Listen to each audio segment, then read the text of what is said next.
Tonight kicks off the second half of the Northwest Tour presented by Joe's Racing Products live on LSR TV. And as you can see, the cars are making their way around one of the most historic racing venues in the world, the Milwaukee Mile, located in Milwaukee, Wisconsin. Well, actually, it's pronounced Milwaukee, Algonquin for the Goodlands. Hi, everybody. I'm Greg Rentz. Welcome to the historic Milwaukee Mile. For the first time in series history, 140 laps here presented by Pyrotect, the premier safety gear provider for the Northwest Tour and proud provider of the championship trophy, which is a custom-made Pyrotect helmet with a custom paint job to our winner of the championship here in the Northwest Tour. They're our sponsor tonight of the 140-lap first ever visit to the Milwaukee Mile. Joining me in the booth as he was this morning, we made it over from Michigan, is our executive producer and co-announcer tonight, Charles Wooten. And Charles, Milwaukee for the first time in series history and first time in a long time that LSR TV has been here to Milwaukee. What are you looking forward to from this very, very historic venue? You know, based on what we saw in the B main, of course, finished up just a little while ago, I'm looking to see some good racing here. I saw a couple of drivers getting loose out of corner exits, so that'll be interesting to see. Chris Wright, one of those, and I do believe he did make it in, yes he did, on a provisional, I do believe it was, but I expect to see some really good racing, and we've already had drivers, I believe it was Eric Cheney, saying 5 cautions is what he's predicting. I'm going to say maybe about 7. I think we're going to have a few cautions, but overall I think it's going to be some good racing. I'm looking forward to seeing what all comes up here at Milwaukee with the cautions and what we've got coming to us here at Milwaukee. We're expecting some long green flag runs as well, too, Charles. This is a very long, racy racetrack, very, very similar to New Hampshire. It draws a lot of comparison to the track in Loudon, New Hampshire, but some differences are here at this racetrack as you take a look at the tunnel which the drivers enter the track under the front stretch here in this one. Normally it's seen on the corner, so definitely a unique one, but this is such a historic venue here tonight, Charles. We have had Indy cars here for many years. NASCAR took their turns at the Milwaukee Mile. Never got to host a cup race as far as I'm aware, but the then Nationwide Series and the Busch Series, now known as the Xfinity Series, was a staple here for many years before it went away. Then it went quiet for a few years, and it came back to life back in 2019 and is slated to go racing again this year with what we see tonight, super late models. That's the ARCA Midwest Tour, but this is the Northwest Tour coming up for their first ever visit to the 1 Mile Oval. Yeah, and you know, I can promise you this, in all of the days that you know, NASCAR visited this and the new series that are going to be coming here to race, one thing they probably will not see, if they do, we might want to be a little concerned, and that is, of course, your sawblade.com weather conditions. 90 degrees outside, that is more like Texas weather for you, except not right now. 2-mile-per-hour winds, 134-degree track. And that is going to make these cars very loose. And we saw it already on corner exit. You pointed it out that cars were slipping and sliding around. 132 track temperature. That is staggering heat here in this one. You saw Bart Hector Jr. break loose there off of turn number 4. These cars are going to be slipping and sliding. And again, they have very limited tires. They are making a pit stop to change tires here tonight. I believe that'll be at the halfway break. We're going to have a competition caution at lap 70. We will be corrected on that if we are wrong, but there will be a very interesting pit strategy in place here as far as saving your tires. I'm not going to say pit strategy because it's set. Everyone's taking tires at the same time, but how the drivers go about using those tires, that's where the strategy is going to come in, as we're seeing drivers still having problems on corner exit. This is going to be a long one. Final practice is underway. We've still got about 15 or so minutes before we get the call to head to the grid, so drivers are getting their final practice laps in. We saw the B main earlier tonight. Brock Denny picked up the win there in the Tucker Dog Special, grabbing it here tonight, leading every lap in the B main to transfer into the A main. He is sitting near the top of practice here in final practice, and not surprised as he had done a few official races at Milwaukee over the summer when the Super Late Model Series was there in an effort to warm up for this race. But here's a name that longtime viewers of LSR TV will definitely recognize, but never before seen on the Northwest Tour. He has attempted the Northwest Tour, but has yet to make a main before tonight. We're talking about Dan West Jr., playoff driver in both the Cup and Truck Series on Monday and Thursdays. A long way to go here for this one, but Dan West Jr. finally making himself into an A main. Yeah, and we unfortunately he left us high and dry, Wesley. We don't have our Joe's pit reporter, so we're having to make do. But I use the power of poking to go down and talk to Caden Anderson, and I want to get thoughts of drivers here that are at the top of the charts. And Caden Anderson is right now with a 30.223. Caden, you're at the top of the charts in practice. You're obviously going to have a fast car here tonight. What are the keys to getting around Milwaukee that the drivers, other than yourself and you, have to really focus on to make a successful race here? I think tonight's going to be all about throwing your tires. I finished the top 3 from the last race, so I'll be starting in the tail end of the field. I don't know. I think conserving your tires is going to be huge, but also making your way to the front, the best you can, because if you run out of your tires, then you aren't going to go anywhere. So it's going to be patient aggressiveness here in the beginning, and then the second half, hopefully we can just ride around and stay up front and be there at the end. Real quick before we turn it to Greg, we heard from another driver. They ran about 83 laps and the tire was at 0. Basically, it would blow at that point, and that could spell disaster. So we know there's a competition caution coming out, as that's what we've been informed. So are you looking forward to that? Is that something you definitely think is needed here with the way this tire could potentially go out if it runs too long? Yeah, I think it's fair to say that we would need that competition yellow. In my opinion, I think races should go all the way through without any cautions, but we don't want to have the whole field to run out of the tire and just be a crash fest. So I think it's going to be good. I think we'll be good on the long run. I'm pretty good at conserving my stuff, so hopefully we can be there at the end. Oh, there you have it, Greg. Any questions? Yeah, Caden, my question is actually a follow-up to that relating to the competition caution. You mentioned that you consider yourself good at saving tires, which we've seen it time and time again, not just in the Super Late Models, but in the Northwest Racing Series as well. Always seem to be playing the conservation game and making it work. But what is your strategy as far as that goes with the competition caution? Are you going to go for it here in the first half, knowing there's a caution? Or are you going to try to really be patient in that first half, save the car for the run, because there are no fast repairs in this one, and then make a run for it in the second half of the race?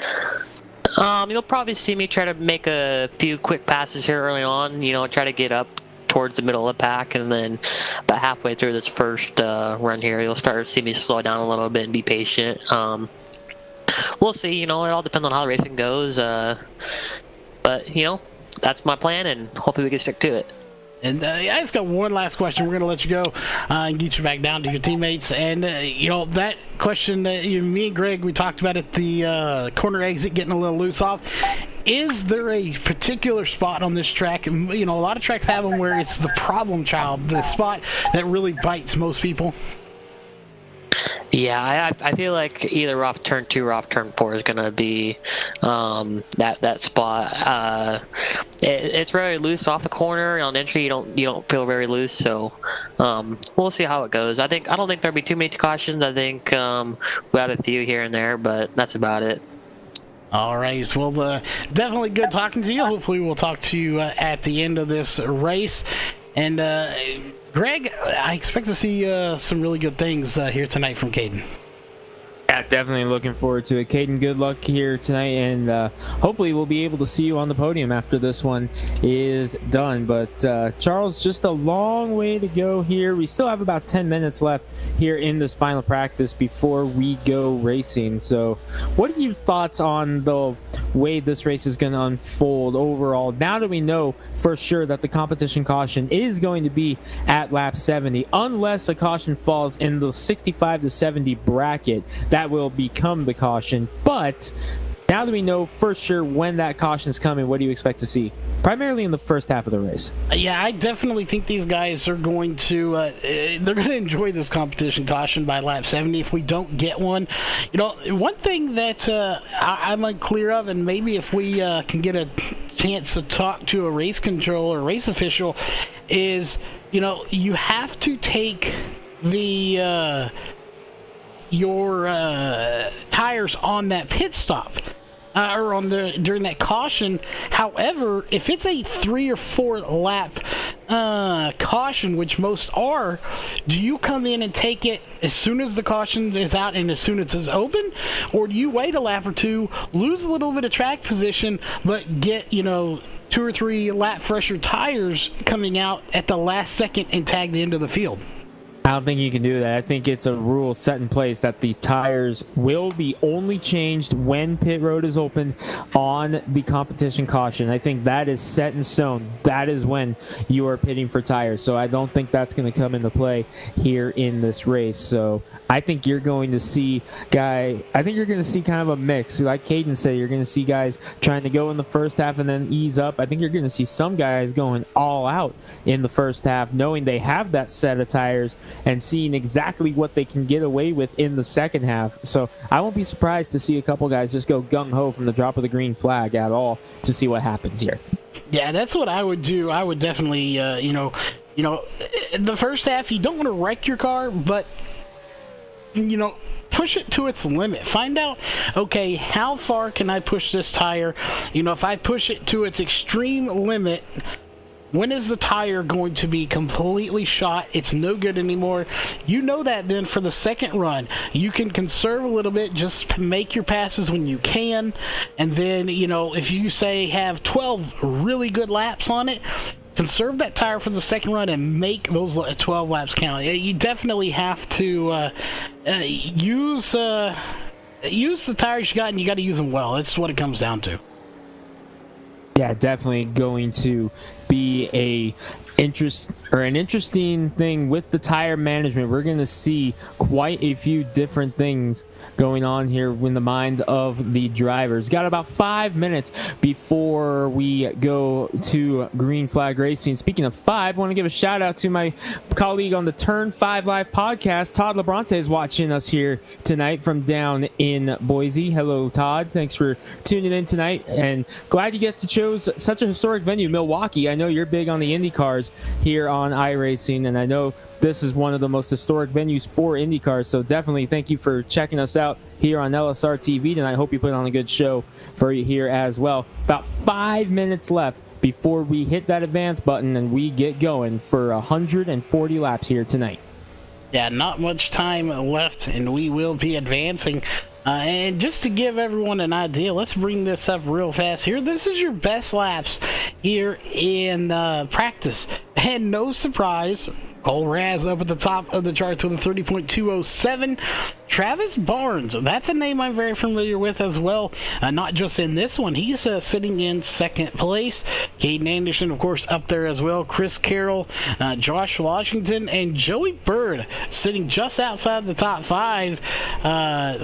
You know, we won't mention the other Bird that we have. We won't give that nickname out, but we have another Bird in here, and this one's actually in his name, Greg, and he's sitting in 6th place. You could see some good names that we hadn't necessarily talked about in the past. Yeah, it's definitely going to be fun to see these guys coming in. The one I am really looking forward to seeing is Casey Tillman in the number 92. First time we've seen him in a long time here in the Northwest Tour. I believe this is his first time making a start this year in the Northwest Tour. So definitely good to have Casey Tillman back. Sprint car driver down from the Meridian, Boise area for or in real life, but running in the super late models here tonight. So definitely going to be fun to see him in action. Of course, can't count out points leader Chris Carroll, the 97 from Canada. He has done a fantastic job here in his rookie year, trying to become a rookie champion, something that hasn't been done here in the Northwest Tour. Then you got your longtime staples of the tour, Bartek Jr., defending champion Seth Frazier, Caden Anderson we talked to, Cole Raz, who won at Nashville last week, fastest in practice right now, really showing a lot of speed lately here in the realms of iRacing, so definitely has a lot of potential in that number 21 to go on a tear here in the later stages of the season. Right behind him is Travis Barnes in the number 8.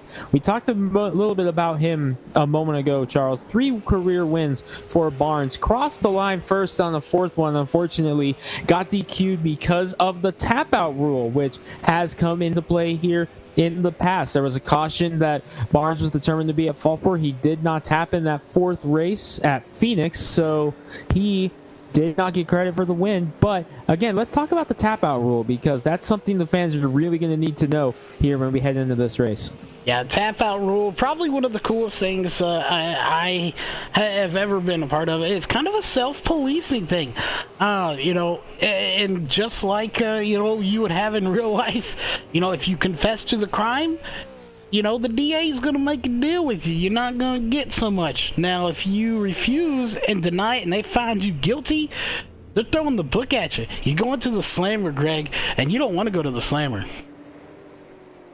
No, you do not want to go to the slammer, like you just said. So what we mean by that is, if you are found to have been at fault for causing a caution and you do not tap, that means you get disqualified from the race post-race, and you get credited with last place points in it here moving forward. So you definitely want to be careful as far as when you are possibly involved in a caution. And remember, that review board is made up of drivers in this race, and nobody knows who the drivers are because they rotate every few races. No one knows who's in the review board what week. So you really have to be on guard to tap out, because you never know when a driver that was involved with you might be on the review board and saw everything that happened there. And we had quite a few races go unclaimed last week at Nashville, so we saw a lot of post-race penalties handed out at Nashville because of that. No doubt looking to be cleaned up here tonight. A lot of attention was paid to that in the drivers' meeting today. Yeah, they harped on a couple of things in there, and one of them being, and I'm not sure if they went over it in the drivers' meeting. I know they were discussing it in other rooms, and that is internet connection, and they were harping on that to make sure you have a stable internet connection. An internet connection is just like, if you went to a real racetrack, you wouldn't go there with your car broken. So, you've got to make sure everything, all your equipment is working. And whether it's your monitors, your PC, your wheel, your internet, it's all part of your equipment that you wouldn't go to a real racetrack and it not be working. You got to make sure it's working here too, or they're going to start getting you for that. We saw that last week, Greg, with Ellie Musgrave. Internet issues, she blinked out a little bit and it caused a caution. So, they're having to clean that up as well. Yeah, that's definitely something we got to look forward at moving forward in this one. Definitely a weekend at Nashville last week. You can catch it in the archives, but definitely a weekend that a lot of people just want to forget about and move on.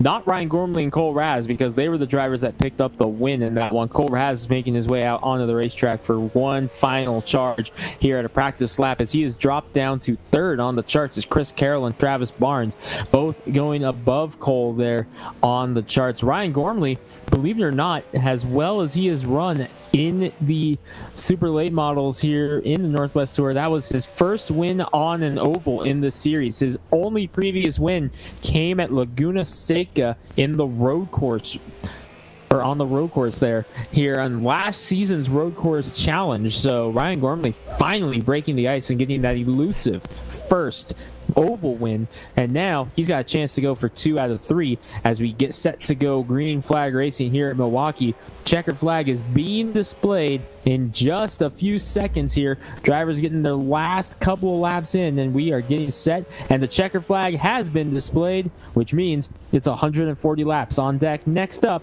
and drivers are gridding up. Yeah, they're about to grid. And real quick, we do want to remind everyone, of course, there is another award on it, the Central Welding Hard Charger. So we'll know that a little bit later. We'll keep track of who gains the most spots from qualifying. So that will be coming up here very shortly. But Greg, it's of course our favorite time of the day, and that is time for the starting grid. ComServe Wireless starting a lineup, and we talked about Ryan Gormley. He won that Nashville race from the pole. He will have an opportunity to do it again as he starts on the pole with Joey Bird, who was outside. Joey Bird finished on the podium in the season opener at USA International. Levi Allen in the number 41, kind of an up and down year here for the rookie in the 41. He's looking for a bounce back. Josh Washington has really turned it up lately. The Acura driver starts in 4th. Talked about this guy. We haven't seen him in the Northwest Tour A main yet this season. Dan West Jr. finally breaks through to get the 55 in the show. He starts 5th with Isaiah Gill, who's had a very impressive run here in his rookie season as well. He starts 6th. A lot of speed for the 14 car here tonight. Last year's Rockingham winner Travis McKinney will roll off in 7th. Bart Ector Jr. still searching for that first win since season 1 in Northwest Tour competition. 2nd in points. He rolls off 8th. Defending champion Seth Frazier and USA winner Gary Smith round out the top 10. Charles. And row 6 and 11th and 12th going to be Travis Barnes. I like to see big things from him. Jason Day in the 52 on his outside in 12th position. On row 7 going to be Chris Carroll in the 97 and the 64. We'll see who's actually driving that car. Is it Brock Denny or is it the pup? We'll see later on as he starts on row 7. Row 8 is going to be Casey Tillman in the 92. Again, haven't seen him in a long time. He's back. Good to have him with us. And the 80 of Josh Childress in row 9. Going to be BJ Tidrick in the 72. Squeezing it in barely into the A main. And the 07 of Bryce Beatty in row 10. Rounding out your top 20 drivers are going to be Ryan Wright in the 69 and the 84 of, well, now it's going to switch it around on us. That was Hackathorn in there. And, of course, the 84. Now they're switching it because it is a live grid. The 80 or the 96 of Casey Garber. And rounding out the field is going to be Cole Raz and Chris Carroll. So, a few drivers are changing it up a little bit because, again, it is a live grid and the green flag is out. Yeah, we're underway here at Milwaukee, and Gormley, just like at Nashville in the previous race last weekend, able to jump out to the lead early, this time over Joey Bird in the 24 as they complete lap number 1. 1 down, 139 to go. Ryan Gormley leads, Joey Bird in 2nd. Allen, Washington, West, your top 5 right now. All hugging the bottom right now as Bart Ector Jr., the first one there on the outside, and that was finally cleared up as he gets around McKinney into number 48. So Hector Jr. up a spot, trying to bring Seth Frazier with him. Good buddies there in the 82 and 32. Barnes following suit as well. But up front, just like in race number 1 in the twin 100-lap mains at Nashville last week, is Ryan Gormley out to the early lead. But Joey Bird coming and applying pressure in a hurry.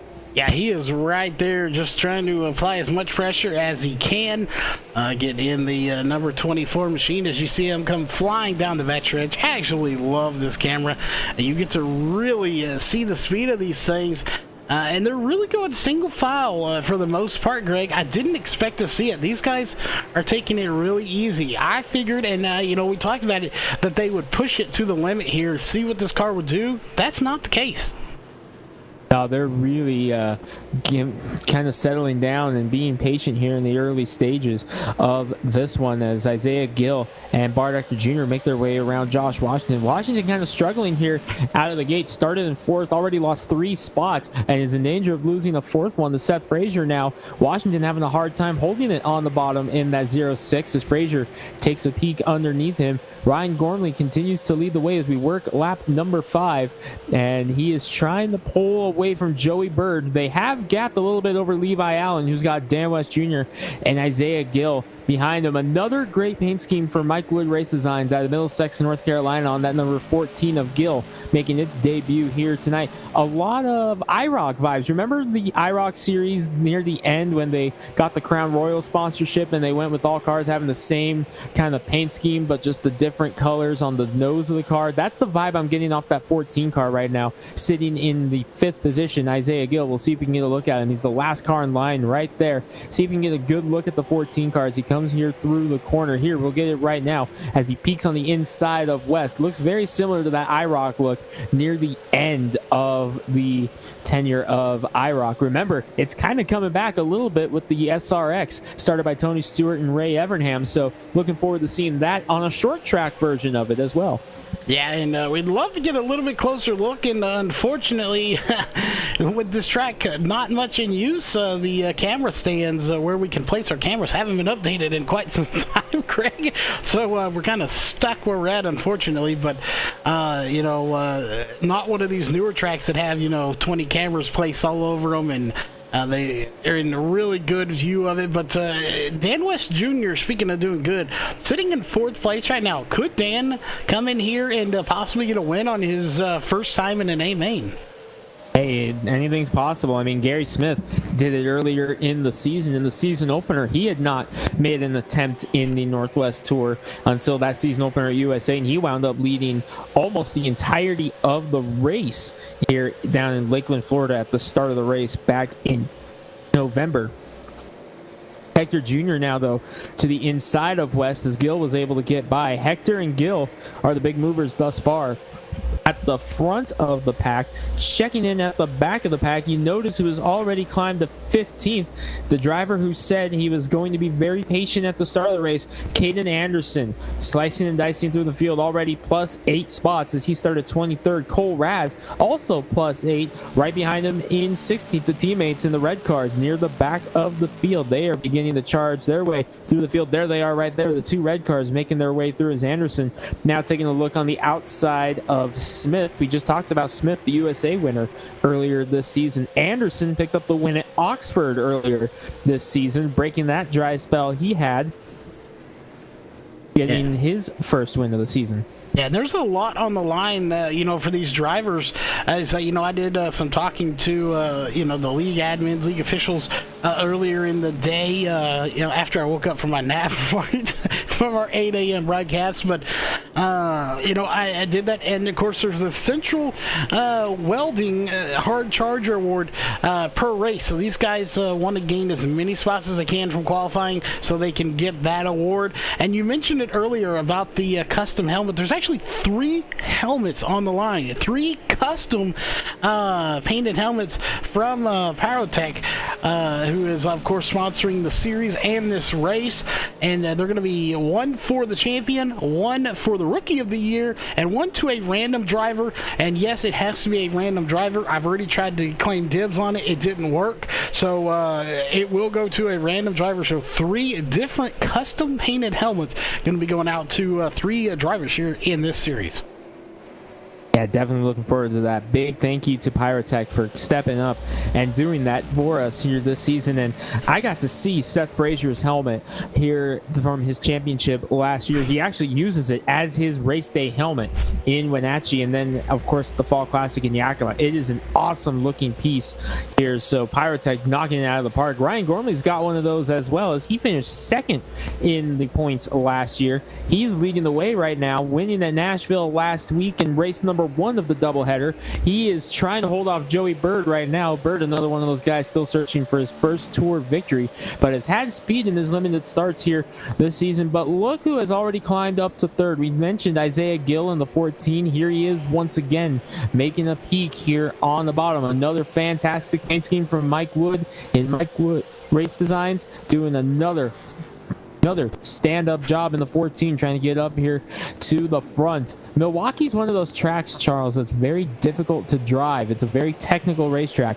A lot of comparisons to New Hampshire here for this track. You have a very similar driving style to what we saw in New Hampshire. That could fall into the hands of Matt Hackathorn in the number 84, deep in the field after having to take a provisional in this one in the number 84 as Bird goes for the lead. But here is Hackathorn in the 84. The reason we mentioned him, the last time the Northwest Tour visited New Hampshire, Hackathorn went to victory lane with a very similar race to what we saw tonight. So Hackathorn, a guy you're going to have to keep an eye on for sure. Riding in the back right now in the 84, kind of letting the race come to him. We talked about this time and time again, letting the race come to you. Looks like Hackathorn is bound to just let that be the case here in the number 84 as Bird goes back to work on Gormley for the race lead once again. Yeah, those two are still not done, and you know, I'm not going to fault these guys. You know, if you want to just see what a side of tires can do, why not run in the back of the field?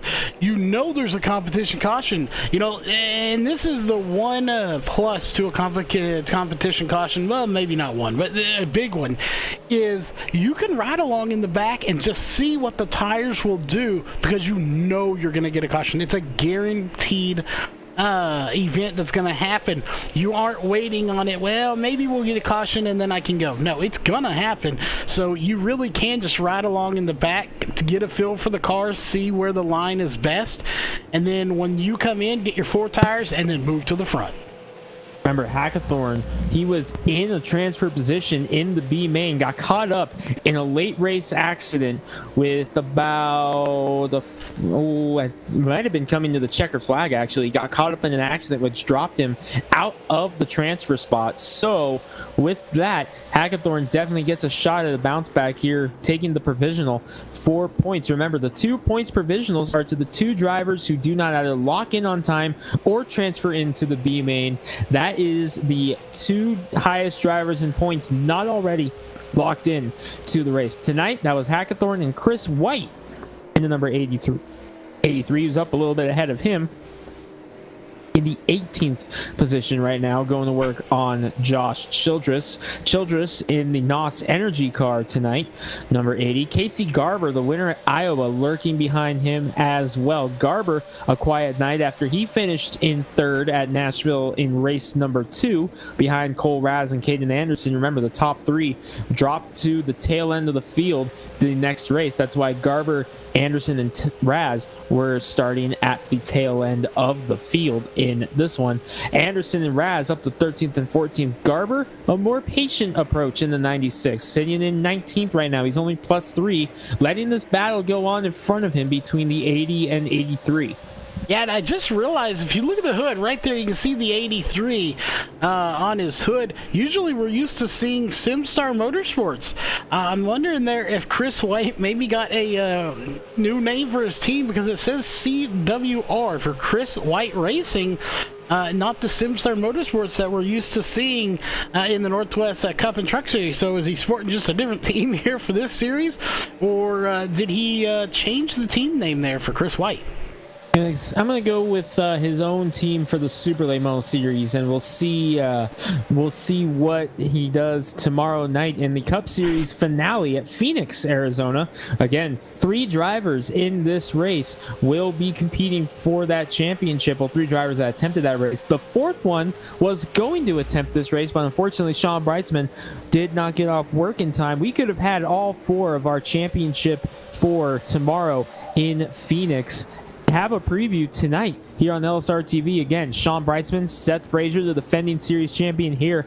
He's in the championship for BJ Tidrick, the 72, sits in 20th right now. He's in the finals. And then Dan Lowther, who unfortunately did not transfer into the A main tonight, got caught up in a nasty wreck on lap 3 of the B main. We had cars going upside down. I believe Lowther was one of them that wound up on his lid in that one. He is also in the championship race tomorrow night, live on LSR TV, 8 p.m. Pacific time, 8:10 p.m. Pacific time, 9:10 if you're over in the Boise area where Dan Lowther resides, 9:10 p.m. championship race tomorrow night. Preview of it tonight with 2 of the drivers, Frazier and Tidrick, in this race tonight. Yeah, and just riding on board here with Bird is Joey Bird, and you see the sponsor of this race right there, Gormley, representing him well in the Pyrotech as he is leading this race. You know, he's doing everything safe. He's supporting the safety equipment, and he's doing a safe job out there out front. Doing a nice job here in that number 44, and he's opened it up a bit over Joey Bird, but Bird is able to close back in. One driver having connection issues. That is the 48 of Travis McKinney. Connection issues. He is behind the wall, and as of now, out of the race. We'll see if the 48 can make it back in, but connection issues striking the 48 of McKinney, and that's something we've seen before with the 48. Another tough break for him here on lap number 25 here of 140.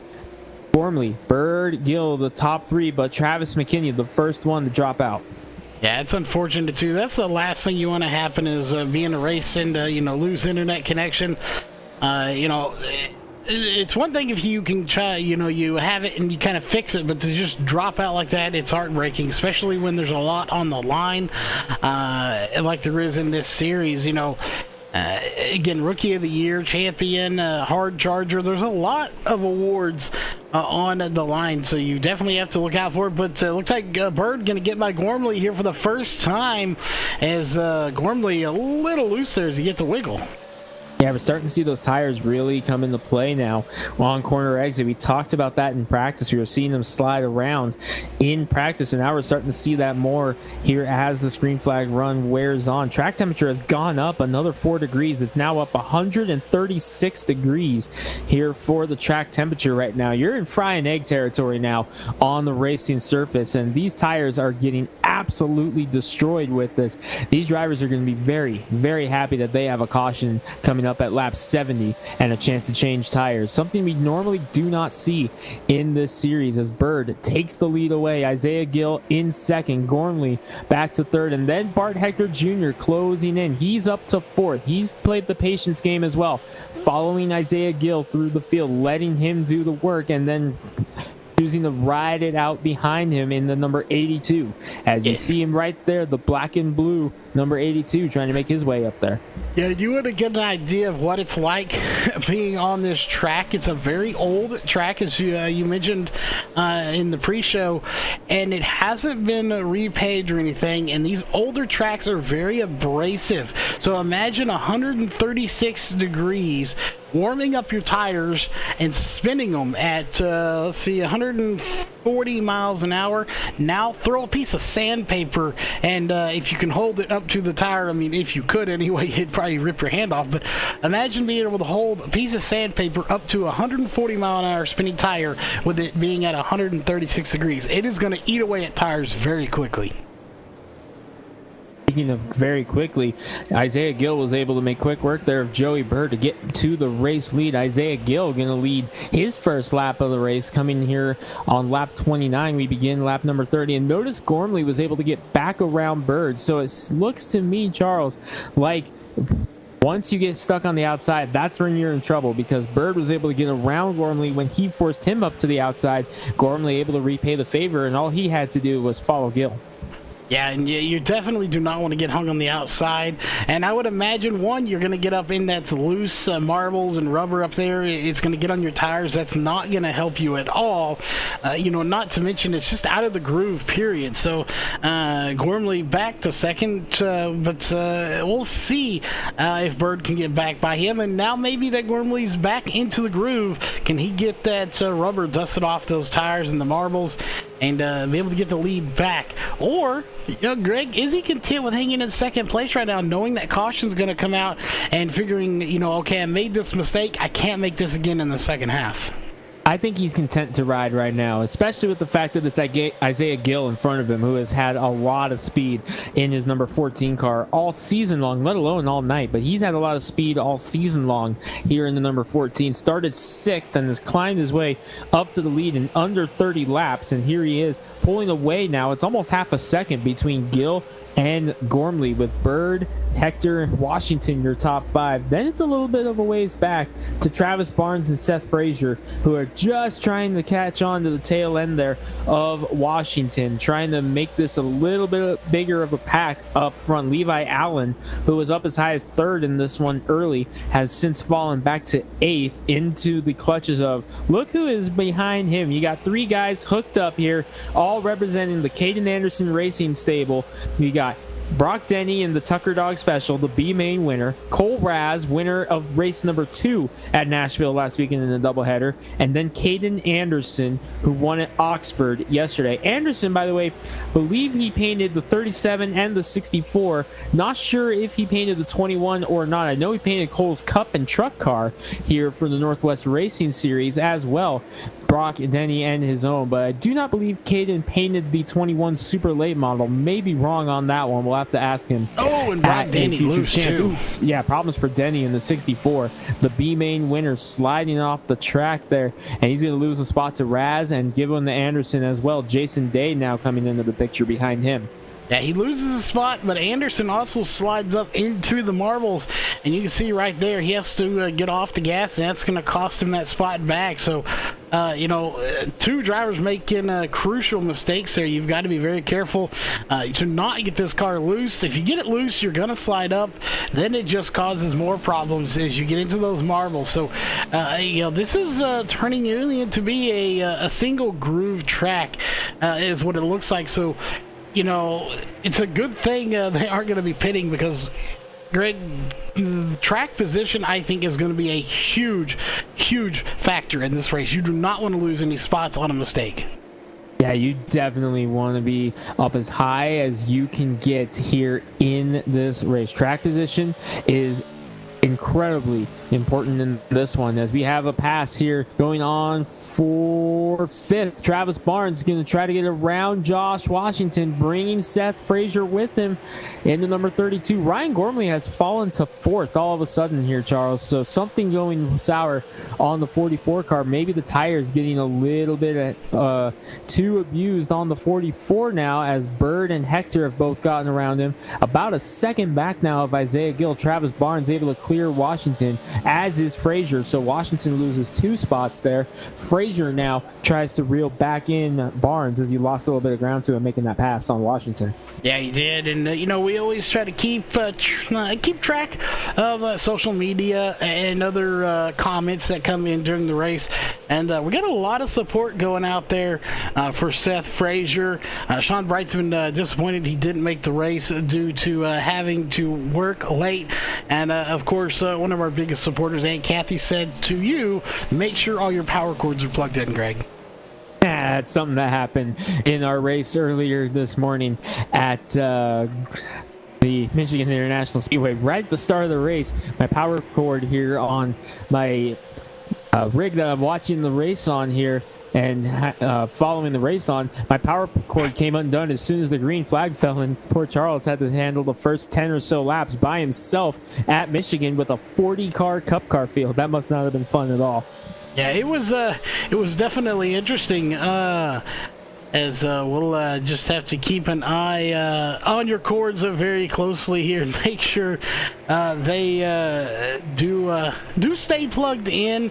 We like to keep track of other things as well. We're watching this race; they're kind of spread out, and I was gonna make a joke, but unfortunately, Greg, you know what it was probably going to be regarding to a certain football game, but in the recent bit, I can't do that. They've actually scored. It is now 35-23, so the team's coming back. However, they're still going to lose, so we can still rub that in Wesley's face later, but... we hope. We hope. It's still a long way to go. Well, we'll definitely hope we can double whammy. He had to work late, and then his team loses. So hopefully we got our fingers crossed for that one. But go ahead. Oh, I was going to say, with my favorite team not even making the playoffs, I can just sit back and watch it all unfold and not have to worry about that, not be in the pressure of making the playoffs here this season. We've already seen my team's biggest division rival go down, so I definitely enjoyed that one. And when we were kind of following the start of the late game here tonight, and when we saw that, I was definitely laughing. I was the one that told you how that game had started off about an hour before we went on there, and you just started laughing because it was like, oh man, Wesley's not going to be too happy with how this game's going. But yeah, they've actually turned it around and are starting to make it a game again. But they're in the fourth quarter, and hopefully something else can happen here with the other team. They're doing the complete opposite of what my local team, not my team, but my local team, the Cowboys, doing the opposite. They usually wait till the fourth quarter and blow the game. So, but regardless of that, the battles are, here and there. We're not seeing a whole lot going on the track right now. Isaiah Gill has nearly a second lead over Joey Bird and also Bart Hector. So, again, those battles aren't huge. We are on lap 43. Again, the competition caution on lap 70. And, it's weird here at this track, Greg. It almost seems like the laps are dragging out, but really they're not. We're running 2 laps a minute around this place at 30-second laps. So, while they seem like they kind of drag out, they're not really. And they are really doing a nice job keeping it green. And the two guys I'm watching who are really enjoying that fact are Cole Raz and Caden Anderson. They have cracked the top 10.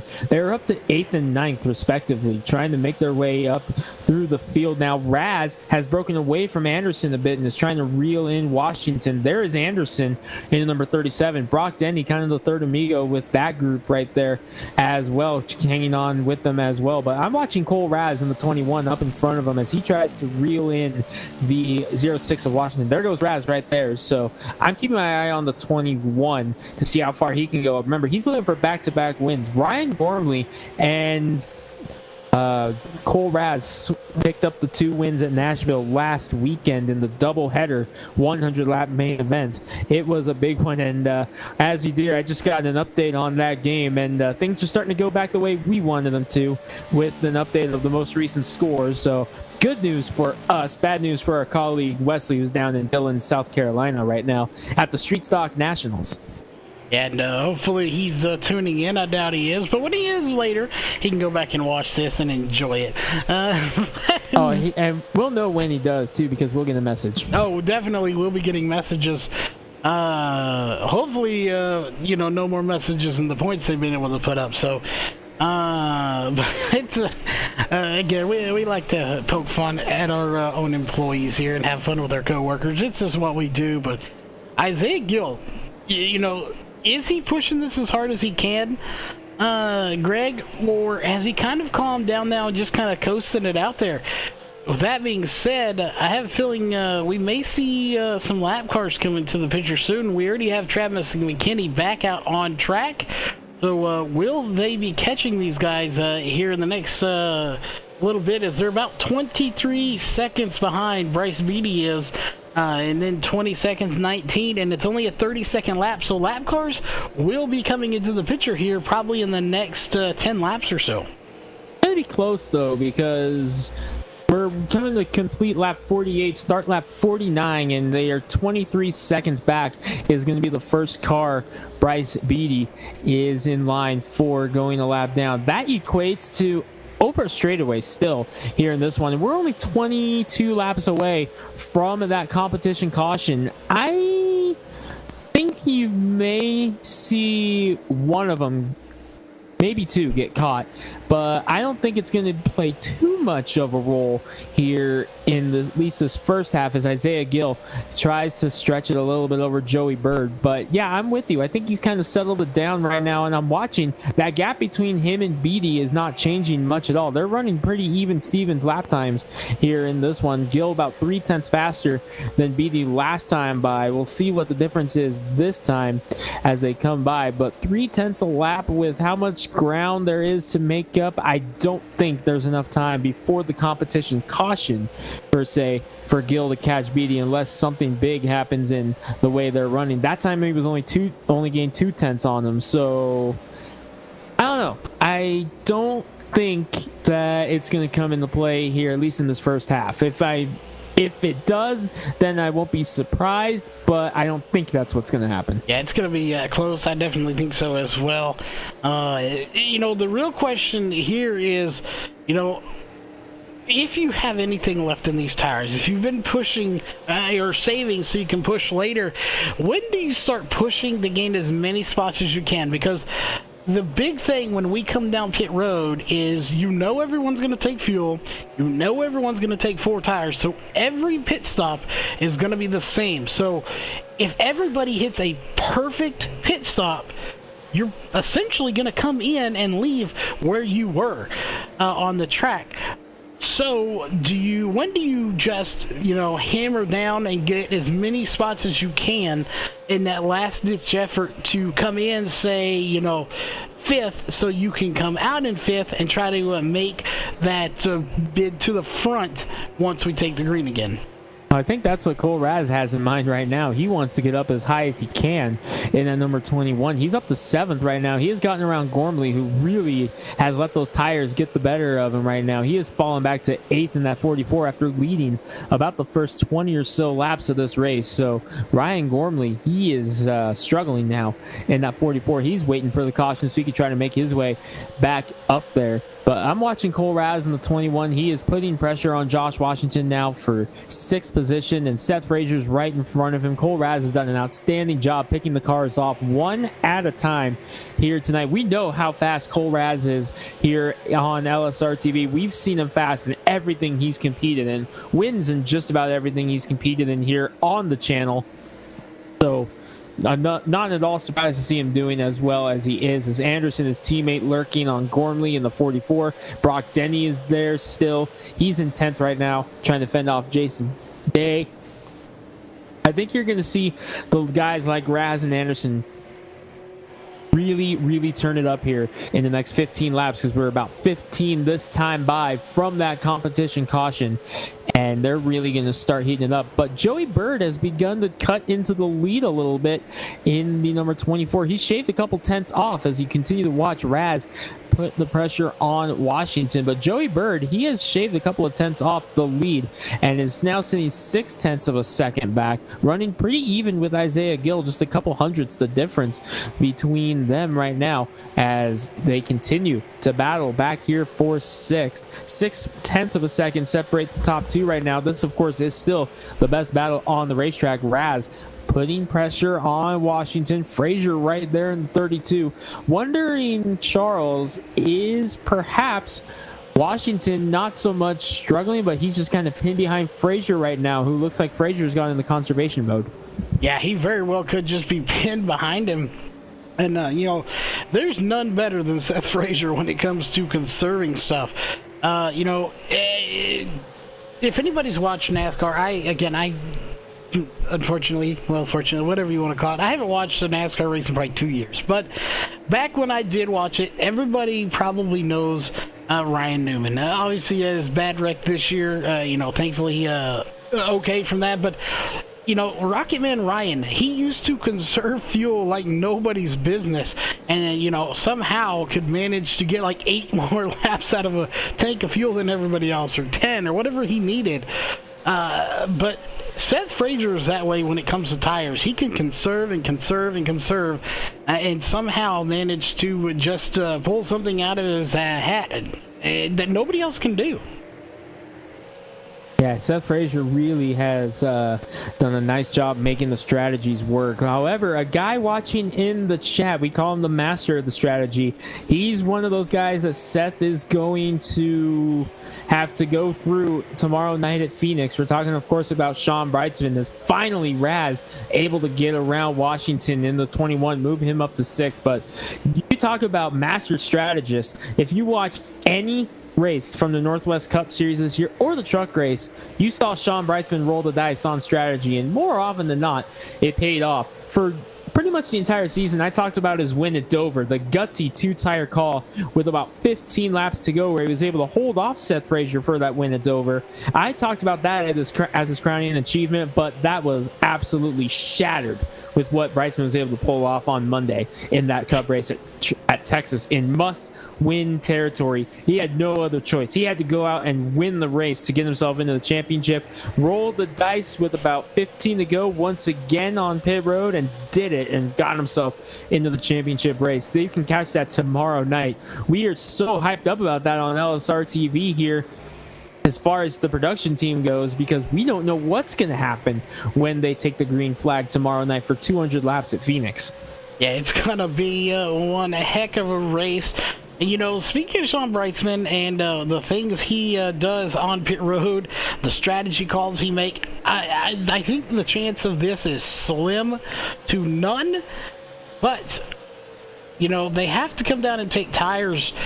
Do they have to take 4? Is there an option for someone to only take 2? Say your inside tires, our left sides are the only ones really wearing, your outsides aren't wearing down. Could we see someone, if they can even do it, only take right side tires on that inside right that's really wearing on the track, or the outside that's wearing?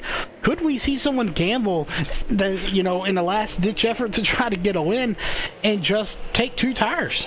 You can, but I think that would be a death sentence. I don't think that's the right move to go with here with the track temperature as high as it is, 135. All 4 tires are just getting torn up right now. I think you're going to want to take 4 tires, no doubt in this one. So what you're saying is Sean Brightsman would have probably done it. I wouldn't be surprised to see what happened with Brightsman. I think he would have tried something, but I don't know about tires. No. Well, let's see. But, you know, we're going back to the front here. We mentioned that battle because it was the battle to watch. But look at your leader now, Isaiah Gill. He had nearly a second lead, actually over a second lead at one time. Now that is cut down to .316 from Joey Bird. Bird has said, okay, I'm going to flip in the nitrous or it's go time, because he has caught your leader. And we're also catching on lap cars. Right there, not going to be 6 laps to go till the competition caution, but your leaders are right there together. Remember me to tell you a story I heard a couple weeks ago about nitrous in a race car. The only confirmed story I've ever heard where it was 100% confirmed nitrous was used in a NASCAR race all the way back in the 70s. I heard a story for the first time over winter break actually about that. So remind me to tell you about that when we get a chance, because that was awesome. Remind me to tell you that off air. Of course, we don't want to point any fingers at anybody, but yeah, definitely was hilarious that you mentioned that. We'll definitely have to hear this story. As again, coming up on 5 laps to go to the competition caution. Do you think Bird, you know, kind of lagged back to save those tires, and he's going to try to make a run on Isaiah Gill? He's going to have to push him out of the groove. I think, you know, in order to make a pass here, you don't want to wreck someone, which is going to be very difficult to not wreck somebody with these worn out tires. But I think you're going to have to use that chrome horn a little bit, and you're going to have to give him a shot. And caution, this is going to be it. This is the competition caution right here. Casey Tillman going around in the number 92. Well, to be Our honest, first caution of the night. that is not what I expected this close to it, but it has happened, so we'll take a look and see. This is exactly what we saw at Iowa, too. The only caution of the race coming right before the competition caution, as just a little bit too far back. Let's see if we can take another look at it here. Take a Watching look. the 92 of Tillman. And it looked like he just looped it. Pushed up the track a little bit right there. Gets it back in the groove. Was going down the front stretch. It was over in turn 1 that this happened. Here comes McKinney with a big run. I think he had a shot there. Oh, yeah. That was the 48 of Travis McKinney. And since Travis McKinney has parked it, by the way, he is done, it looks like. Well, take one more look at this real quick. And maybe we can get an aerial shot of this. see how here we go. good this one tells us from the All-American Pools, a drone shot. And yeah, again, it's zooming out, but I do believe right there, yes, there was a shot. Yeah, right there. You see the shot there, and Gary Smith gets a piece of it as well in the 79. But with this acting as the competition caution, Charles, pit road's going to be a very busy place here. Everyone coming down for 4 tires and a full tank of fuel to get ready here for this second half. Isaiah Gill leads them down. Yeah, this will be a good shot right here. We'll be able to see if anybody has to back up on pit road, makes any mistakes. This is the money stop. You cannot make a mistake, and it doesn't look like so far anybody has made it either in and out very quickly. Chris White made a mistake there. He missed his pit box. Well, that is definitely a mistake you cannot make. And it looks like the 41 having some issues as well as Levi Allen. He had to back up. That's going to be costly, as that will put him basically the rear of this field, minus the only other car lap down. Actually, no. With Travis McKinney out of the race, there is not a single car on track that's a lap down right now. And the one that it worked out for was Bryce Beatty in the 07 because, Charles, he was in danger of going a lap down. We knew it was going to be close. I wasn't sure if he was going to get caught or not, but it was getting close. They were within about a second of catching Beatty. Catches the caution, he will stay on the lead lap as a result. He will indeed. And Chris White going to come down this time. And that, this will give Chris White one extra lap, but it's going to be under pacing, so I don't think it's going to matter too much for him, as he's going to be at the rear of the field for the restart. And that's the last place you want to be. But Greg, we haven't had with this one caution. It might be time we have to thank some sponsors. Yeah, definitely. We're going to give a shot to thank some sponsors, and when we come back, we'll have the second half for you. You're watching the iRacing Northwest Tour Pyrotech 140 from the Milwaukee Mile here on LSR TV, your home for sim racing.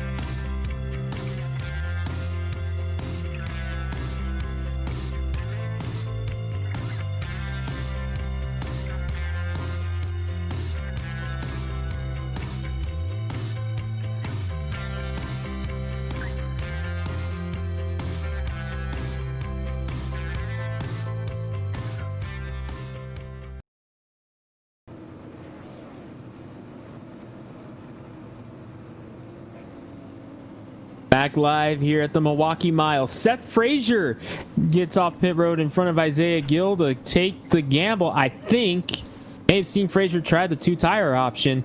Not sure, but he's going to take the green flag. But we're going to let you guys feel the thunder here of these super late model cars as they rip around the famous Milwaukee Mile when the iRacing pace car pulls in the Ford Mustang, going to turn on pit road, put the field in the hands of Frazier.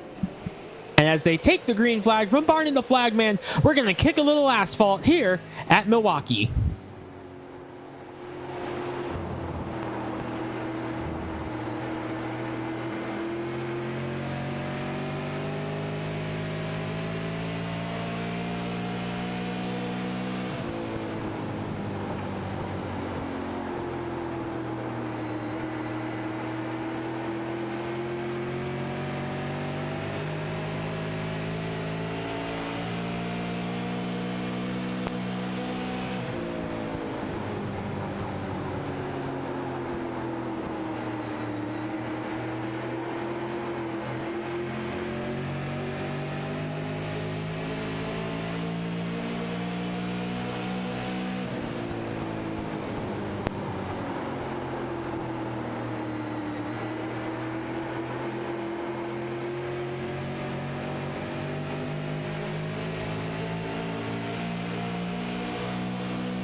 Looking out the back of the new race leader, your defending series champion, Seth Frazier, doing a fantastic job trying to fend off Isaiah Gill, but Gill with a run on the outside. Charles, we haven't seen that outside lane really work a whole lot here so far. Can Isaiah Gill be the first one to make it work? But here comes Travis Barnes entering the mix for the first time, and we have a caution. We have a big one here on turn 2. It's Brock Denny in the 64. And actually, Josh Childress. No, that's Childress. That's Childress in the 80. Very similar paint scheme to Denny. Apologize for that one, but Childress involved in this one. And right there's a little shot there, and that looks, is that Chris White? I believe it was. And of course, the tree wants to block our view, as I believe, yes, Chris White up in the air. Brian Wright involved as well. Who's that lost a piece of car all the way down there? It looks like the drone view is going to be the best view here tonight, as the trees want to get in the way. It's just what happens when you have an old track that's not maintained. Trees get in the way of your cameras. So we got to work on that. Maybe we'll have to make our own custom cameras for next time we come to Milwaukee, because I'm sure we'll be back here again. We'll get something good going here, as you see right there. Oh, Chris White going up in the air. Yeah, and we'll take one more look at this here again, and you know, it looks like Chris White just, you know, maybe a little aggressive trying to get to the front and just flat drives over the 80. But you see right there, the 80 did get a little loose. He wiggled, but that was a little ways back, and you'll see right here, Chris White sees a little bit of a hole and just drives right into it. And ends up getting himself. And it's just not there. Yeah, the hole is no longer there. And who is that behind him? Is that the That's 89? Ryan Wright. Ryan Wright, car number 69. Let's go on board with him, perhaps, if we can. He's running the old Brandon Reel Aero car, one of the most famous paint schemes from the Northwest over the years. And I'm curious to see what he saw here. We're on board with him right above the helmet. And I think he had one of the craziest views we've seen all year of an incident here. Here we go. There it is, breaking free, and then point. There's a car. Underneath Chris White. Style points as he slows down just enough to go under him and then speeds up to get around him. But what a wild ride, especially for Chris White, as he is unfortunately going to be probably in the pits for some time. And no, I stand corrected. He is coming down the pits. But again, remember, they can't take tires, anything like that. He's going to have to just sit there and get what damage he can repaired. But a wild ride there for Chris White. And I think it's safe to say that if he hasn't already, Chris White probably going to be the one taking the tap for that one. And he has tapped out on that one. We did not get a tap on the first one officially. I believe Travis McKinney got it good. So, or Travis McKinney not so much got it good. I was seeing something else there. Apologies for that. But I think Travis McKinney tapped and just said, you know what, I'm 5 laps down. I'm just going to call it a night. I think that was Travis McKinney's version of tapping there, that one, if I had to guess. But Chris White does take the tap here on this one. We are going to have 21 cars on the lead lap when we go back green. And Seth Frazier out front. And 62 laps to go. Let's make it 61 as they cross the line there. You know, as much as I like to see good, hard racing for the full distance of the race, there's a reason caution laps count in races like this. Can you imagine 140 laps at this track with caution laps not counting? I mean, you know, at the end of the day, our paycheck would be a lot more. But our paycheck would be nice, but I mean, yeah. I mean, just imagine a Daytona 500 without caution laps counting. That 3-hour race would turn into about an 8-9 hour race, probably. Yeah, that'll rival the 6 hours of iRacing that you guys get to do. We'll talk a little bit about that if we get another caution. And you imagine we're getting set to go green. A Daytona 500 that took 12 hours. Oh. Well, I can remember a Daytona 500 that took, what was it, 36 hours? Green flag in the air. That race that they got rained out on Monday, that was the jet dryer incident that we talked about earlier with Juan Pablo Montoya. It was that race. Yeah, that one definitely took a while to complete. No race taking longer, though, than last Thursday's race for the trucks for the Northwest Truck Series. It took 3 weeks to complete that race, so That still holds the record for longest race to complete ever. Is look at him go 3 wide back here. Brock Denny, Joey Berg, Casey Garber, and Casey Anderson. Oh boy. Oh, Hector's going to get the worst of it. I think him and Anderson may have made just a slight bit of contact there, and Hector's going to fall back into number 82. Got in communication with Cole Raz a little bit, who, by the way, is on the outside of Gill, looking for third. Had the spot, but Gill's actually fighting back on him, and he's going to clear. But I got word from Cole Raz's pit crew under that last caution.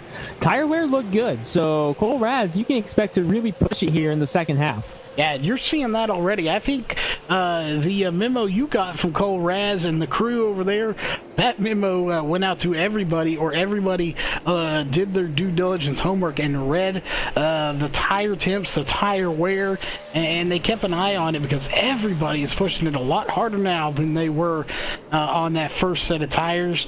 Again, we have less than 60 laps to go. We have 58 laps to go. Do the math here. Say 60 laps, that's 30 minutes. And Seth Frazier, he just lost it off of turn number 4. Travis Barnes is going to take the lead away into number 8. Frazier got loose on corner exit. We've seen that come into play already a couple of times here tonight, and it bites him there off of turn number 4. Travis Barnes to the lead into number 8. Watch for him because he has a lot of speed in that 8 car, knows how to get it done. There's another series based in the Northwest that runs on Saturday night, streamed on another channel, but it's called the South Sound East Series, and Travis Barnes has been dominating that series in his number 8 car, looking for his first tour victory of the season. He's got 3 of them to his credit here in his career. Has had a lot of speed all year long, just hasn't been able to put it together, but here he is leading the way late at Milwaukee, looking to pick up a big one. Is that even legal? Can there be another Northwest race that's not on LSR TV? I mean, we already have 3 Northwest series going on. I think that's against the law to not be on LSR TV and be a Northwest series. Apparently, So, but never know. Well, we'll have to tune in and watch that one, especially to see Travis Barnes and how he's doing over there, and cheer on the drivers from there. But once again, we're starting to see this single file little train going on, and you can see the entire field right there is single file. And I want to point out the track temp has kind of leveled off at 137 degrees. That still, though, is the highest it's been all day. It has finally broke over 136, but yeah, it has leveled off, but it's the hottest it's been all day. So that's kind of the price I pay for that one, if you will. Barnes leads, Frazier second, Cole Raz in third, Isaiah Gill fourth, Brock Denny fifth. Brock Denny has climbed into the top 5, the B-Main winner, the Tucker Dog Special. Not sure if Tucker's behind the wheel or if he's up on the spotter stand right now. Maybe that's what's going on. Maybe Tucker is distracting the other spotters by making them, going up and begging for treats and stuff. And that's why Denny's able to get it going, because the spotters are distracted because they got Tucker up there with them. It very well could be. And, definitely a possibility that he's distracting when he's doing a good job right now.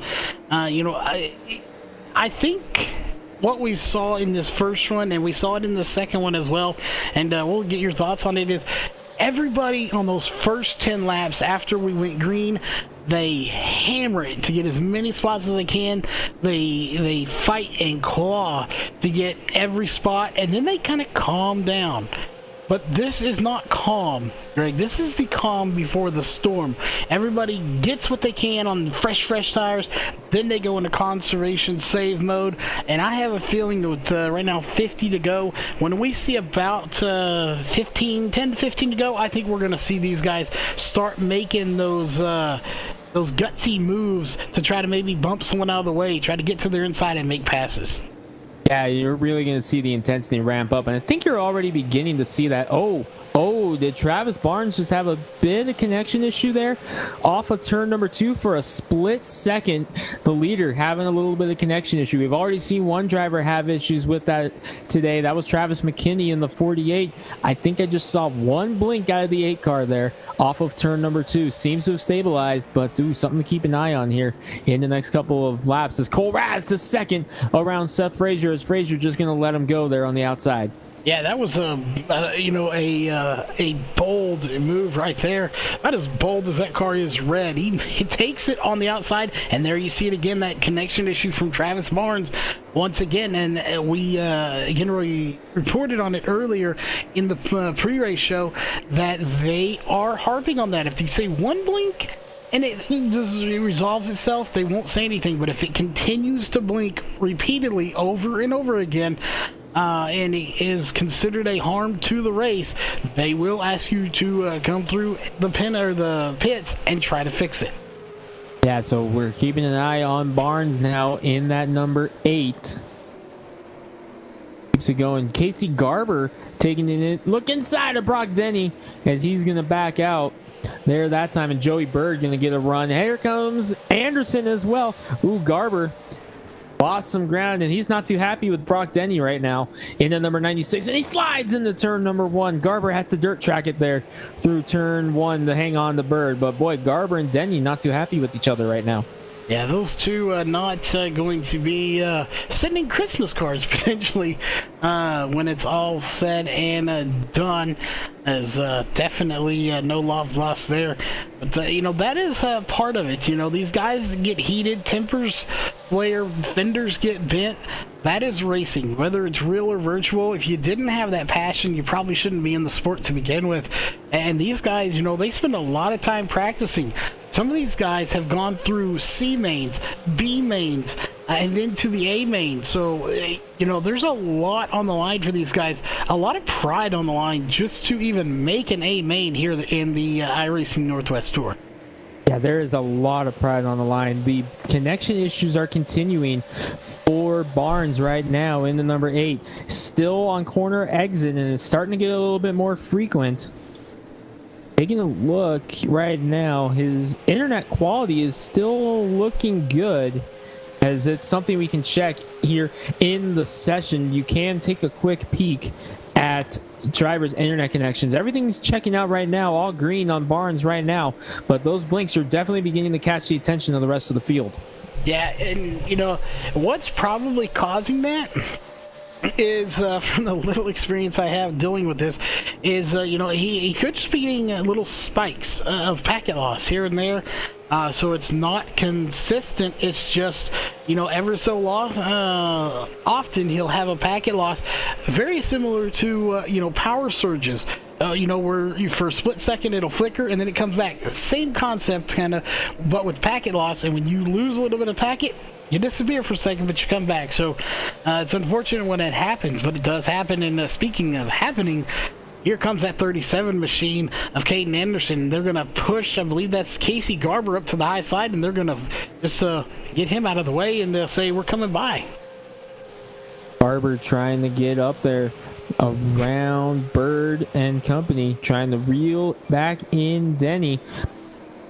He's got to get back around Anderson. Here he comes down to the bottom of Anderson. We're inside 50 to go, well inside 50 to go now. Ooh, Joey Bird breaking loose there off of turn number 4, and he has to chase it down, and Chris Carroll was right there. Wow, Casey Garber slides way up the track into 96 in front of that.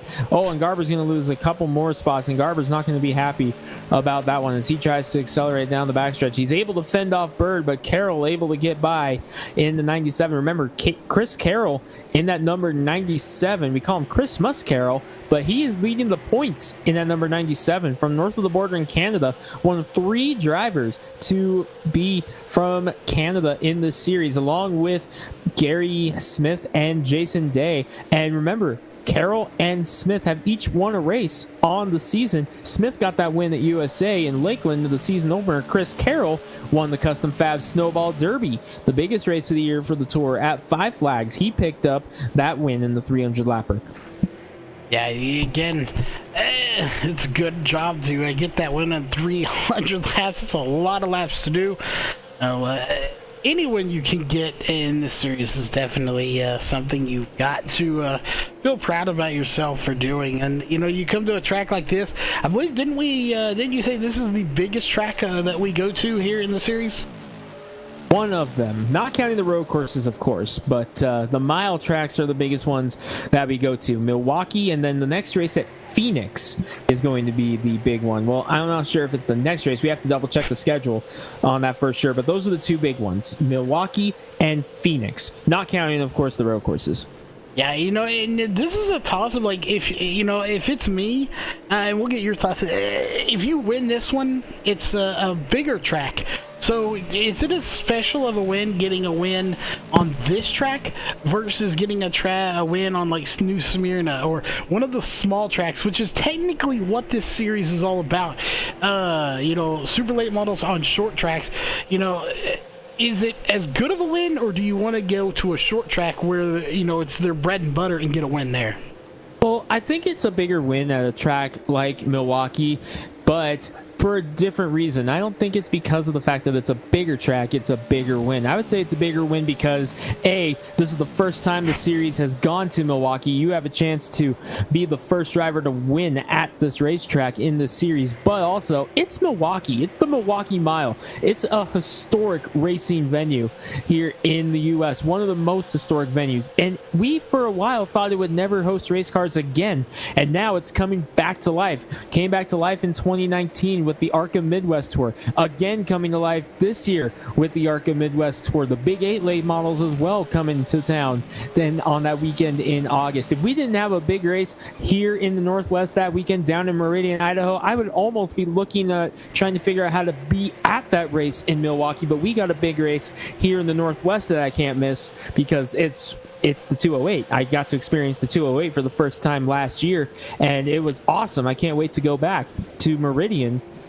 But Milwaukee, I mean, this track is so historic. It's hosted IndyCar for almost 100 years, over 100 years, before the track shut down about, 7-8 years ago. So to see it live on in iRacing and then coming back to life in real life, that just makes it so much better. And you want to get that win here. You want to get that win at Milwaukee. Be the first driver to visit Victory Lane in Milwaukee in the Northwest Tour and get your name in the history books because of just how much history is at this racetrack. Yeah, now we got a leading question off of that one, Greg. It's opened back up. Excuse me. So that means it's going to be running cars. They're going to keep it maintained. Do we see iRacing go back out here and potentially rescan this track?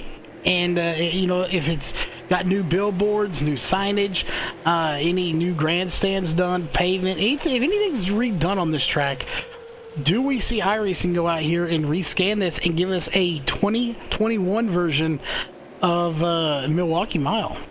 I would love to see it. I would love to see an updated version of this racetrack come to the server because, I mean, I forget when this track was scanned, but I know it's been on iRacing for quite some time, and I know it hasn't really been worked on a whole lot because it hasn't been being used, but now it's being used. It's coming back to life. Now you have some stuff to build on here. I would love to see an updated Milwaukee come out and go to. I mean, we've seen it with Kentucky, the big mile-and-a-half track in Sparta, Kentucky. They finally got the update done there. Pocono got redone. Daytona got redone from the original scan, and they eventually made it out there. So I would love a modernized Milwaukee here on iRacing, and would love to see what they add to it. But that's just ultimately, that's a conversation that we can have all we want, but unfortunately, our say is not what ultimately determines that.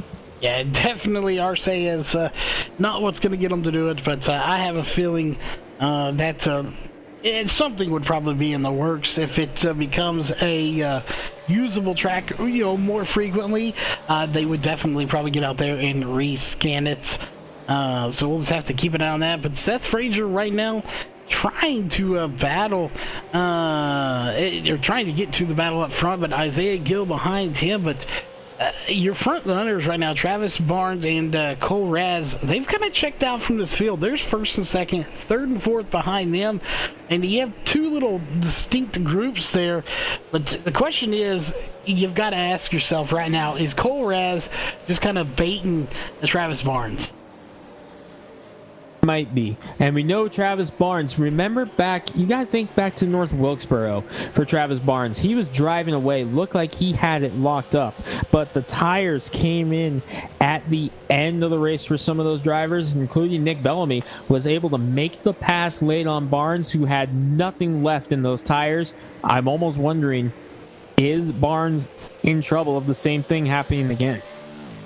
Yeah, he very well could be. So something to keep an eye on for sure. Is that we're also keeping an eye on something else as well, as we're coming up on 30 laps to go right there. And you know what happened, what comes after the number 30 or before the number 30 that'll be coming up next? What's that next number, Greg? After 30, 29. 29? Well, that's how many points that Steelers teams has compared to the 48 for the Browns. And it's almost done. And Wesley, we hope you're watching. Man, we hope you're doing well over there, bud. I know you weren't too happy with some earlier performances by the Steelers. Yeah, they are not doing so good against the Browns. You think of the crazy that was 2020. We're in 21 now. We're in 2021. We're all grown up. We are now 21, but again, 2020 and going into 2021 for the NFL. I haven't watched it a whole very close, but the Browns, that is not a team that I think of when I think of, okay, it's going to championship game. That is not a team I think of ever. And now I won't ever think of Tom Brady in there either. But again, it's just not a team you pick to go to the Super Bowl. So we'll see if they can make it all the way. It's definitely going to be fun to watch the AFC. The AFC is definitely the more interesting bracket here this round of playoffs for sure. You've got Baltimore and Cleveland still alive. You've got the two wild cards from the division still alive if they can hold on, because Pittsburgh just scored another touchdown, but they're still down by 2 scores. So anything can happen, and we're not, of course, going to consider it done until that final whistle goes. But man, oh man, we are seeing some wild stuff here in the NFL. It was so much fun watching it all unfold all day today. You had the Saints beat the Bears. They are going on to the next round of the playoffs. That's the team I've got pegged to win it all this year, by the way. My Super Bowl prediction from when the playoffs were announced was Saints versus Bills. That's my Super Bowl prediction, with the Saints taking it. Shout out Aunt Kathy. No, I did not pick it because of Aunt Kathy. That is my honest thing. I think it's the Saints' year this year. Finally going to get it done. But that's just me. We'll see what happens. And Cleveland taking out Pittsburgh, if they can hold on for another minute and 9 seconds, that's going to definitely ruffle some feathers in a lot of people's playoff bracket. Yeah, it definitely is. And, speaking of ruffling some feathers, look at this battle between Cole Raz. There for a minute, Cole Raz was all over the back bumper of Travis Barnes. Travis Barnes then picked it up a little bit. So, I thought maybe Cole Raz was playing a little cat and mouse with Travis Barnes, as Travis Barnes still having those connection issues. Or is it the other way around? Is Travis Barnes playing cat and mouse with Cole Raz, letting him keep up a little bit while he conserves, and then pulling away from him like he's doing right now? Going to definitely see how it goes. I think Barnes learned his lesson at North Wilkesboro. The question is, what does he do differently as we close in on 20 to go here? And he's got Cole Raz, one of the hottest drivers in the Northwest right now. A win at Nashville last week, a win at Michigan in the Cup Series and in the Truck Series. Always runs strong in those series. Cole Raz, he's always going to be a threat to win every single race, and here he is trying to take away from Travis Barnes. This is going to be a wild finish for sure. Yeah, and we just got a demand from Aunt Kathy in chat. She said, Greg, shut up. There you go. She's letting you have it. But I really think Cole Raz has a fast car. I think he may have the car to win here. He's just got to get by Travis Barnes, and that's becoming more difficult as laps wind down. We're coming up on 22 to go. Here soon it will be 20 laps to go. That is all that remains here in the Pyrotech 140. Again, make sure you check them out. If you're a real racer, you need to stay safe, Greg, and you can't do it better than Pyrotech safety gear, helmets, all kinds of safety gear over there, so make sure you check them out. Yeah, absolutely. Big thank you to Pyrotech for keeping our drivers safe. First and foremost, it is going to be awesome to see those trophies here at the end of the season. Cannot wait to see what they come up with this year. I love the design of Seth Frazier's helmet. I haven't seen Gormley's helmet. I think I saw a picture of it, but I love the design they gave Frazier. By the way, it is a final score. Browns have defeated the Steelers and have moved on to the divisional round, something you never thought you'd say, but it is official, and we're going to have to send our check-in there on Wesley to make sure that he's still doing okay over there. But going back to this, I can't wait to see the helmets that Pyrotech comes up with this year, and I love the fact that we have a group such as Pyrotech on board with us here. Oh, another connection issue there for Travis Barnes. It had been a while since we saw one. It just blinked out again, so starting up again with 20 laps to go, and with Cole Raz right on his heels, that's not what Barnes wants to see. No, it is not what he wants to see at all, as he's going to keep battling. Again, I really think that Cole Raz has the faster of the two cars. Again, this is a fixed setup, but it really comes down to how you drive it. And keep that in mind, the track actually has dropped 1 degree, and I think partly, in fact, due to the fact anyway, that these cars are getting more spread out. They're not constantly laying down heat in one area all at the same time. They're more spread out, and I think that's playing a factor into it. The question is, how much is it going to drop in the next 18 laps? I don't think it's going to be enough to change anything, but, I really want to know how the tire wear is between those front two, and if it's drastically different or about the same. We'll see. Right now, as I watch Barnes try to hang on to this lead, the only thing that's playing over my mind right now is North Wilkesboro, a race that we thought Barnes had locked up but burned the right rear tire up. What does he do differently this time? A new challenger behind him. It was Nick Bellamy last time at North Wilkesboro. What does Barnes do different this time? Here. Yeah. Does he go a little bit more conservative, knowing that happened at Wilkesboro? What does he do different to set this up to try to get this win? And that's something you really have to, as a driver, you wonder, okay, what can I do different? What did I do wrong there? It's so, it's just devastating when you lose, but you want to know, okay, what can I do better? But you can't harp on it too much, because the more you harp on that, the worse it could potentially be. You want to think about the positive, not the negative, and that's hard to do as a driver. Yeah, right now Barnes is trying to find that happy medium. We've talked about that multiple times here tonight, about trying to figure out how to hold on for this race. Keep those tires just as much as they can on that car. Can Barnes hold off Cole Raz? 15 laps to go. I don't know. This is going to be tough. Yeah, it's going to be tough as we ride on board with Cole Raz in the number 21. He gets right to Travis Barnes' back bumper, but just can't quite make the pass. And, that's the key to racing is, you can get right to the back bumper right here, but if you can't complete the pass, it doesn't do you any good. And Travis Barnes, he is doing Barnes, he's doing a fantastic job of defending that bottom line. And I have a feeling that's what this is going to come to, Greg. I think as 8 gets a little bit loose there, I think Raz is going to have to rattle his cage a little bit and maybe give him a shot in the shorts and get him a little out of his groove if he wants to make this pass. And the way Barnes is driving on defense right now, he's not going to make that any easy here for Cole Raz. They have driven away from Isaiah Gill in third. It's almost 4 seconds back to Gill. How about Casey Garber, though? He's recovered for fourth in at number 96. He just put his head down and went to work, as did Chris Carroll, the 97, the points leader. That's going to be a big one for him, starting 24th and then making his way back up to the top 5. Passing points going to be huge for him. Nicely done by Chris Carroll tonight.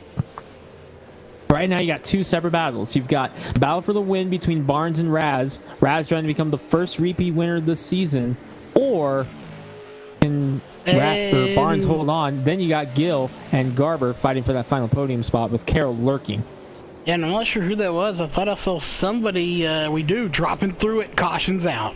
And it's Anderson. Caution is out. Caden Anderson, the 37, having issues, and this is going to change everything as we take a look at the swag replay. What happened here with Caden Anderson? That's him in the red car. Oh, contact with him and Joey Bird. Oh. Take another look at that again, the drone camera. Yeah, I think this is going to tell us the story right here. Oh, he gets a big run. The 24 gets a run on Seth Frazier, and then right there, you see he gets put on that little apron, and it's a big little rumble strip right there, and he got him a little loose, but this is coming into turn 1, and he just got a run on the 24 of Joey Bird. And Bird, it's into Anderson as well. We have a caution late. This is going to change the entire complexion of this race. Yeah, and I want to go Joey Bird here. Let's go on board and see. Did he just break loose after the initial one? As you'll see coming up here in the turn 1, there's the start-finish line. Anderson gives him a shot right there. He gets loose.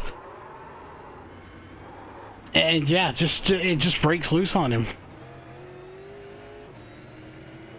Tough one there for Bird and Anderson. Under caution here in Milwaukee is Anderson. You saw him go for a spin there as well.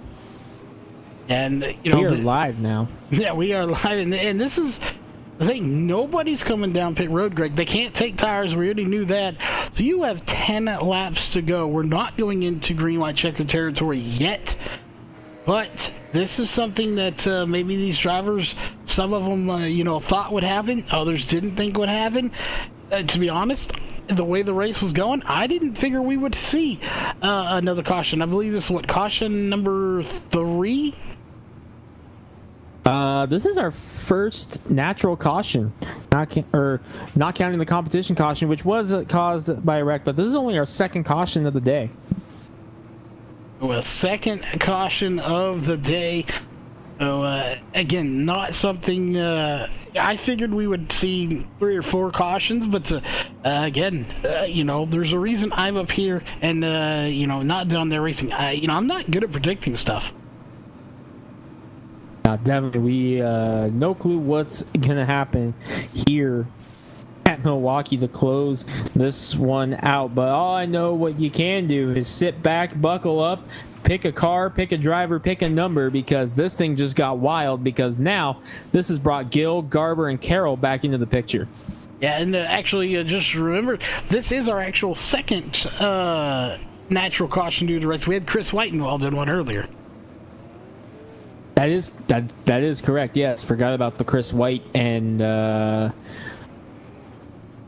Josh Childress incident as well. Yeah, it's Chris White went for a ride, and again, I'm not sure who that was. Was it Childress that went under him? Somebody went under him and made a good save there as they drove right under the wreck, but I believe the lights are off already, as it's going to be 7 laps to go. This isn't really a green-white checkered, but it's still going to be a shootout. Not quite a green-white checker, but yeah, it is going to ramp up here at the end. Lights out on the pace car. Barnes, Raz, Gill, your top 3. Looks like we're going to be going single file here for this restart. So make your picks now, Charles. What do you think is going to happen? I think we're going to see another caution here that's going to put us into green-white checkered territory. Well, no, we may see 2. I think these people are really going to try to go for everything, all or nothing right now. And, On a side note, I have reported to our coworker there, Wesley, about the score, and the gesture he gave me after my face I gave to him was not appropriate for the air. So, Oh, was it a certain finger? yes, up in the it was air? a certain finger. Oh, I'm waiting for mine too because I sent him one too. We'll see when he replies back to it. Again, no, it's all in fun. We like to poke fun at each other whenever we can. But Travis Barnes out front leading this thing. It's Cole Raz behind him, Isaiah Gill. I really figured we'd see a bigger jump. I think the single file it calmed this down a little bit more than they wanted. I don't think these drivers particularly wanted to see single file restart. By the way, Joey Bird did tap on that caution. He accepted the tap out. But remember, all cautions go to review, so we'll see what else comes of it. But Joey Bird did tap in the number 24. So interesting. He had a good run all day, just not going to end the way he wants it to now, as he's going to have to settle for a rear of the field finish right now. Back in 19th position. That is a heartbreak hotel right there. But it's 5 laps to go. Going to be 4 at the line. We've been asking this question for the last 10 laps.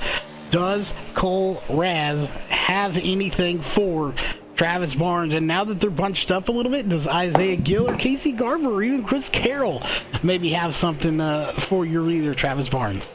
I think that caution may have saved Travis Barnes' bacon right here because he has been able to drive away from Cole Raz, and we saw how Raz was trying to size him up but just couldn't get that run on him. I think that caution is exactly what Barnes needed.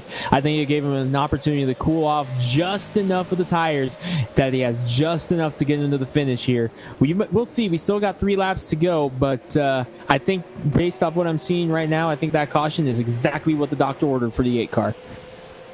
Yeah, I definitely think it was what he needed. Again, Cole Raz was all over his bumper. I think Cole Raz was better on the long run. And now that these tires have had a chance to cool back down on the cycle there, you can see once again that Travis Barnes is a dominant factor. He's pulled out. This is the furthest lead he's had in the last 20 laps over Cole Raz. So definitely I agree with your assessment on that. He is happy as a clam right now, and he is going to take the 2 to go this time by.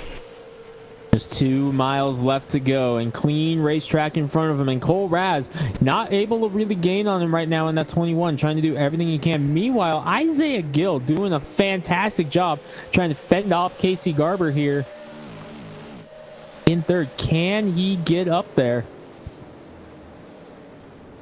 Make a run as the white flag is going to be displayed for Travis Barnes. CRN 1 to go. Coming out as Barnes crosses the stripe. 1 more trip around Milwaukee. 1 more to go. White flag in the air.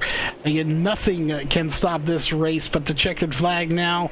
Again, I think Travis Barnes has this one locked in. It would be a fatal mistake on his own that would cost him not to win this. I don't think Cole Raz, as fast as he is, has anything for him.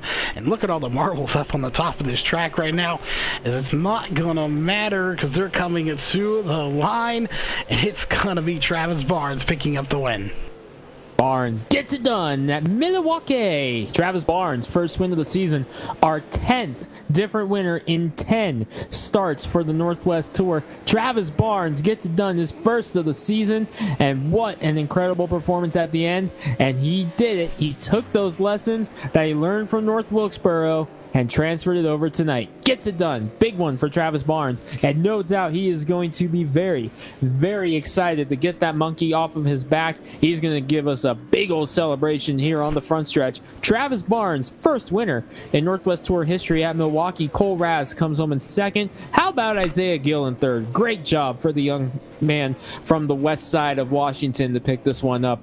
Travis Barnes there as well. So a couple of west side boys getting on the podium here tonight. But it's all about the 8 car. Travis Barnes gets to burn it down here on the front stretch at Milwaukee. He is your winner of the Pyrotech 140. Yeah, definitely, worthy of celebrating there. A hard-fought battle for Travis Barnes, and again, getting it here for that Pyrotech 140, as you just mentioned, and he's going to, we'll see, maybe done with the burnouts. Yep, he's just going to park it right there on the victory stripe, per se, as the start-finish line. But Greg, it is time, of course, for one more piece of business before we talk to the top 3 drivers, and that is your unofficial race results, again, presented by Sawblade.com.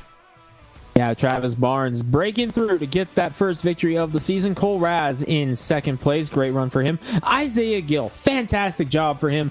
Leading laps up in the top pretty much the entire race. Gets it done with the podium tonight. Big one for him. Casey Garber and Chris Carroll round out the top 5. Seth Frazier, defending champion, comes home 6th. Brock Denny, the Tucker Dog Special, comes home in 7th. Bart Jr. 8th. BJ Tidrick a top 10. And Jason Day with another top 10. Second in a row for Day. He finishes 10th. Yeah, in 11th place, going to be Dan West Jr. Not as good as he probably wanted his debut into the A main to be here tonight in that 55 machine, but he'll come back, I'm sure, again in the next race and do just as good, if not better.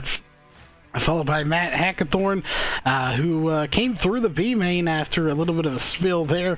And that one had some troubles, but he rebounds to a top 12 in the, or top 15 in the A main. Followed by Gary Smith, Ryan Gormley, who did really good and just fell off there towards the end. Caden Anderson was fast as well, just a disappointing finish. Josh Washington, Joey Bird, same boat.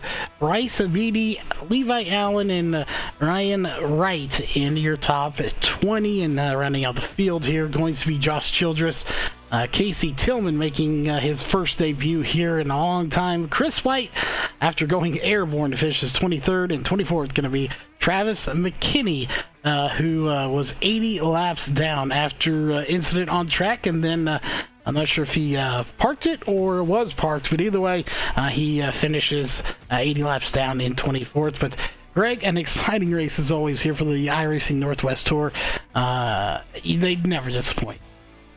Fantastic race for sure. We're going to step away, thank a couple great sponsors that help us out and get us what we need to do. When we come back, we're going to hopefully catch up with our top 3. I say hopefully because one of them may be having some issues with his mic. We'll find out when we come back here live on LSR TV, your home for sim racing.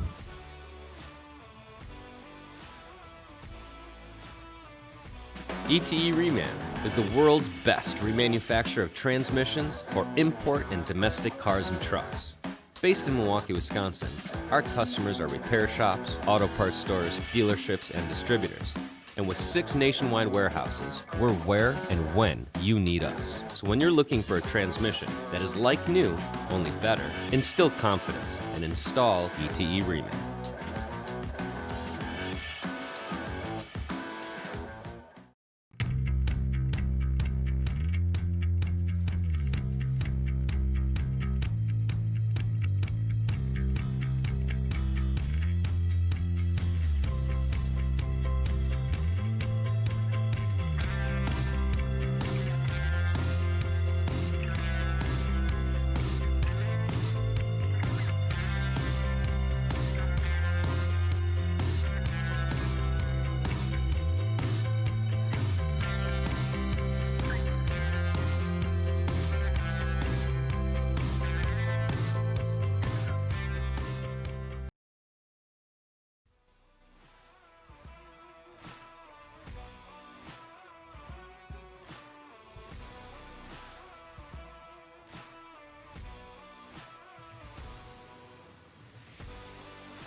back at the Milwaukee Mile, race fans, where Travis Barnes gets the monkey off his back and gets it done here at the famous Milwaukee Mile. With Cole Raz finishing second, Isaiah Gill comes home third. We unfortunately will not be able to catch up with Isaiah Gill because he's having some technical issues on his end as Travis Barnes continues with his celebration. We have caught up, though, with second place here tonight. Charles Wooten has caught up here with Cole Raz. Cole, you come in the bright spot here to Travis Barnes, but a hard-fought battle. Very few cautions in this race to give you a chance, and then that last caution went single file. If it had gone double file, do you think you would have been able to get by him on the outside? No, I don't think so. I really don't feel like there's too big of an outside groove here at Milwaukee. I feel like the single file really helped us to have a chance. But I think if we had no yellow there, I think we would have been a little bit closer. But Travis did a great job there just conserving his stuff. And I feel like we were pretty even, the two of us. And, I mean, we pulled away from third by a lot. So it was a lot of fun just trying to find, the extra edge and any kind of small amount of time you can. Just this momentum track, any kind of mess up you have on exit, you're carrying that all the way down the front stretch and back stretch. So, a lot of fun, just a little short. Well, just a little bit of short, but definitely second place, nothing to be too ashamed of. You get the runner-up spot here tonight. 140 laps. It's the first time ever coming here to Milwaukee Mile. How does it feel to know that, hopefully we come back here next year, but if not, you got a top three on the first and hopefully not only time here. Yeah, I mean, it feels pretty good. I mean, we, had to start in the very back from winning the race at Nashville, so I really got to get a lot of experience just passing cars left and right. So come up through the field, but at the same time, just trying to conserve your tires because this track and setup combination was really tough and just ate up those tires. So I feel like it was the best people that can conserve those and can be there at the lap 140 mark. Now, before we hand it over to Greg to talk to our race winner, Travis Barnes, we know you got some sponsors on the car. You got to think, who are those for making that car as fast as it was here tonight? Yeah, I got to thank LSR TV for putting this on, Wells Johnson, SPS Motorsports, Joe Fari, Dustin Ash, Chris Pulliam, Jim Parker Sr., everybody that helps me out in the real world, and teammate Caden Anderson, and we'll go try again at the next one. All right, again, congrats on the runner-up second place position here tonight. And Greg, I believe you've caught up in victory lane with Travis Barnes. He's finally done doing celebrations. And Travis, it's been a long time coming. You've had speed just about every single week here, but something has gone wrong every single week. It finally came together here tonight at Milwaukee, and congratulations first off. How does it feel to get that monkey finally off your back here? Feels good. There's been so many times this year that we've been close. North Wilkesboro definitely hit home a little bit. Nashville had a fast car and just got involved in wrecks in both, and feels good to get back in victory lane. The car's been quick all season, so it just feels good, And Travis, it's your fourth career win here here in the Tour, first at Milwaukee. But let's talk a little bit about that closing stages with Cole Raz before the caution came out, because Raz was putting all kinds of pressure on, and we talked about it on air a couple of times. We mentioned that North Wilkesboro race, which you alluded to. We said, hey, what did Travis Barnes learn from North Wilkesboro? You got it done tonight, so clearly you learned something from that one slipping away. So now we get to actually ask you, what did you do differently today as opposed to earlier in the season at North Wilkesboro that helped you get this win? Didn't take off as soon. I just hung around that halfway mark. I was still in fifth, just waiting, biding time, and then when that halfway mark came out, I noticed the tires hadn't gone down as far as they had said. So I decided to push a little bit harder in the second half, and it ended up paying off. Definitely give props to Cole Raz, though. He came up from 24th to second, and that's definitely a good feat. And those tires are probably screaming at the end, but I appreciate his effort. He did a really good job. I'm sure if we had a couple more laps, he would have gotten around me. He's fast.